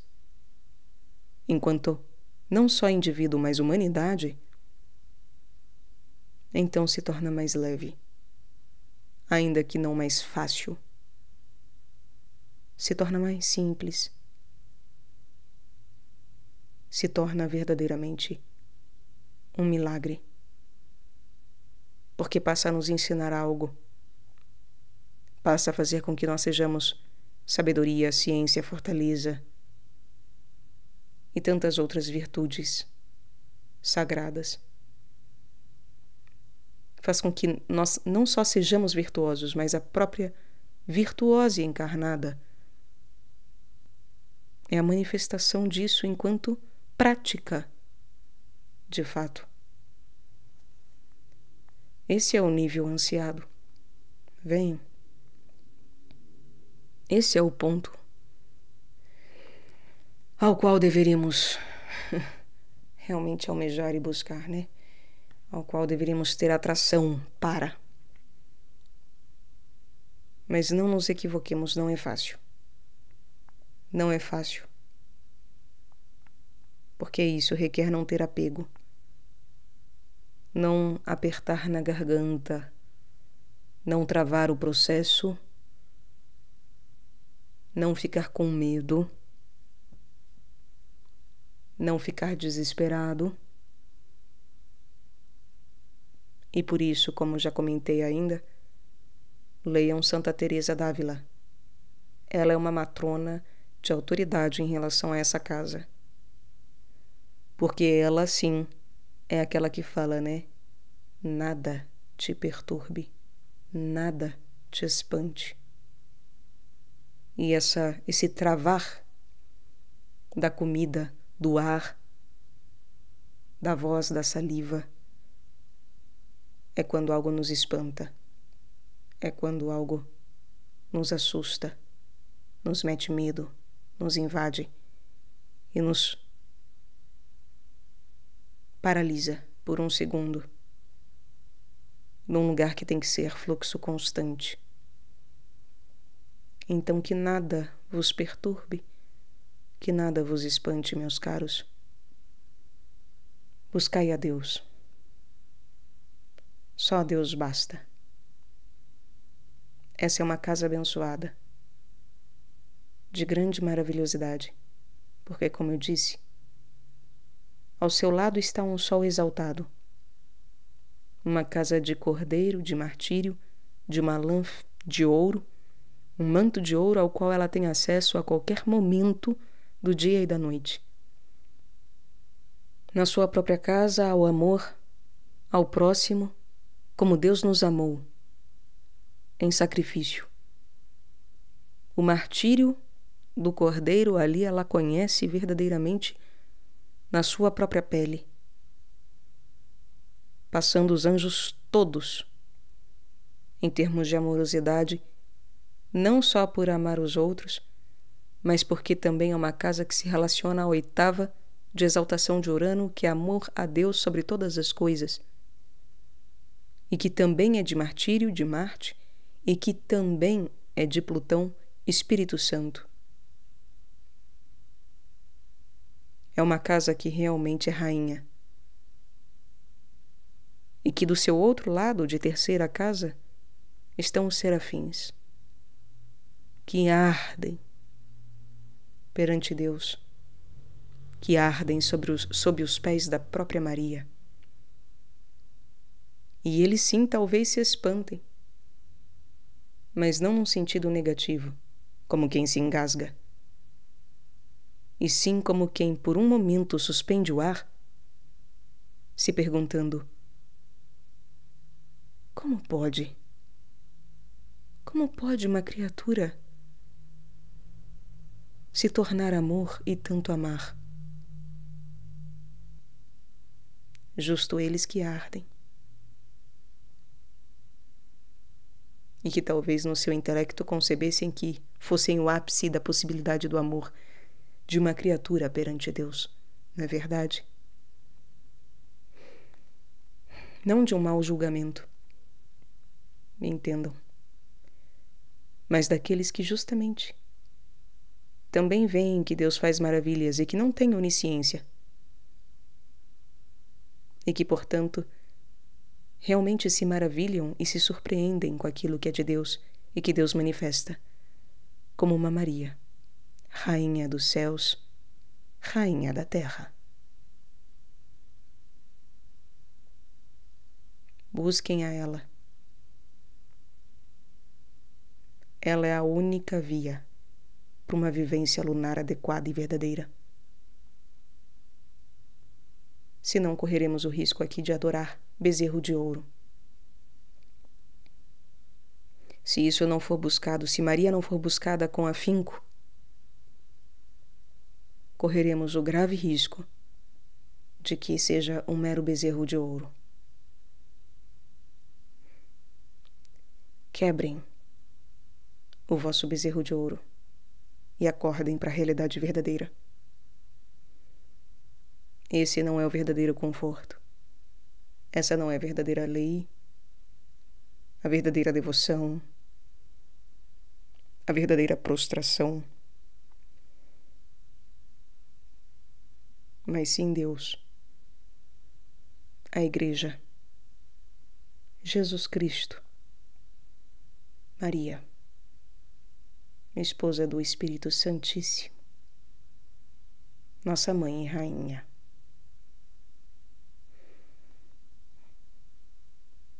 Que Jesus, Maria e José passem à frente na vossa vida.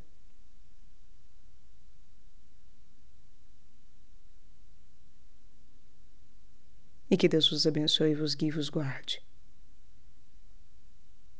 Até.